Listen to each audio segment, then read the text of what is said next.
This will be the last video we do on all the shenanigans of voting in a speaker. Because there was a lot of stuff happening in this particular clip that I thought was very interesting. So McCarthy just lost at this point. This is before he won. And he's walking up to confront Gaetz.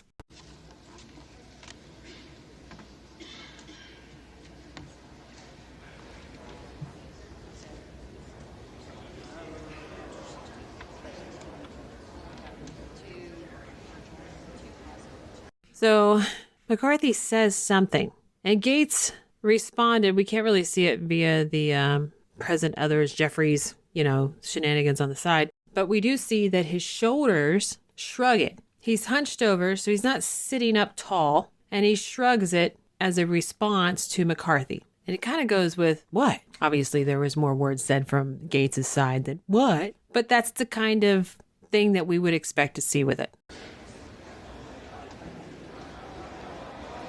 So McCarthy leans in a little bit more. He's trying to make this conversation quieter because he's not really submitting, but he's just trying to make the conversation quieter. So there is some quieter things going on. And from what I understand from the reporters who actually knew what was going on, at this point, they actually did have a deal. So that may be what some of this is from McCarthy's side. I thought we had a deal. So McCarthy leans in for this more intimate thing. It might be what the deal was about. And Gaetz moves in a little bit closer, leans in. So whatever McCarthy is saying, we have positive head movement from Gaetz.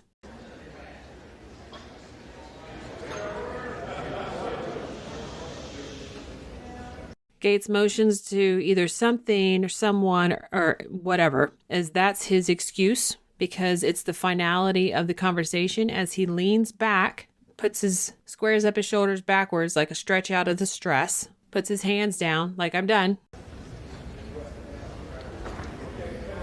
So then we see McCarthy's response.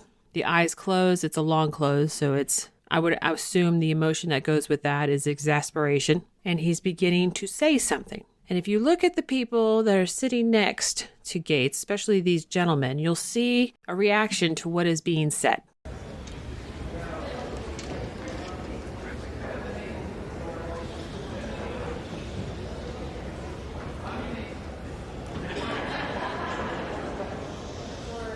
I'm going to go back.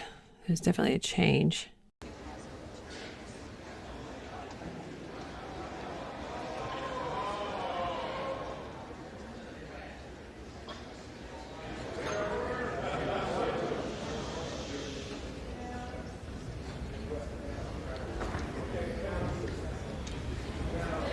The gentleman in the purple tie does not want to look at either person at this point. Not the lady in Gaetz and not McCarthy or anybody on that side. He just wants to stare off into space. Whatever this is being said is making him uncomfortable, and he does not want to be on either side. He doesn't want to be with McCarthy, and he doesn't want to be with Gaetz. Red tie, looking at McCarthy, listening. I'm going to assume, because it's a very attentive listening, that he doesn't know or didn't know this particular stuff. So now it's filling his curiosity. And the gentleman that's in between red tie and McCarthy is obviously there for support for McCarthy as he gives a stern look to the other two.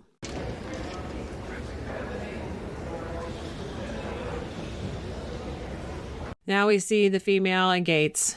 I think her name is Bombard. They're not defiant. They're not giving the emotions of stress. They're not giving the emotions of strength. We don't see straightness. We don't see getting huffy. We don't see any of that. I see this as like a peer interaction. Someone has the moral high ground and someone does not have the moral high ground. And we look at McCarthy. He's standing up straight. He's being very calm, even though he's upset.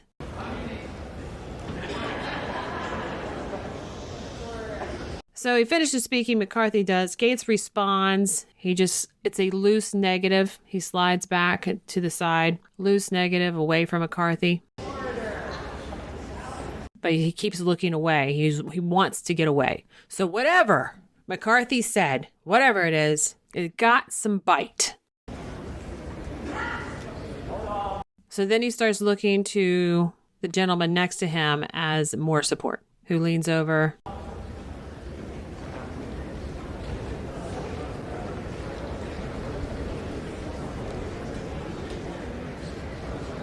So then Gaetz finds something to stand on. He presents it with strength. He leans forward, starts pointing at two different things, McCarthy and whatever in the world else he's pointing at.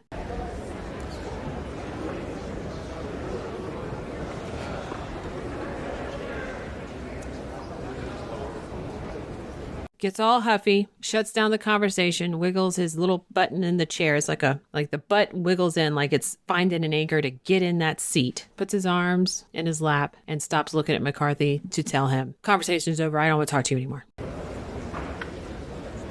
And then you see McCarthy still being very calm on whatever is being said. Apparently whatever it was did not faze him.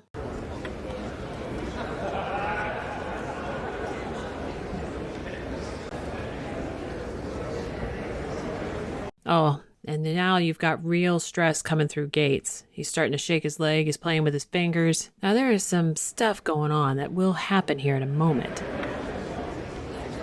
And now we have, whom I now understand is Mike Rogers coming up.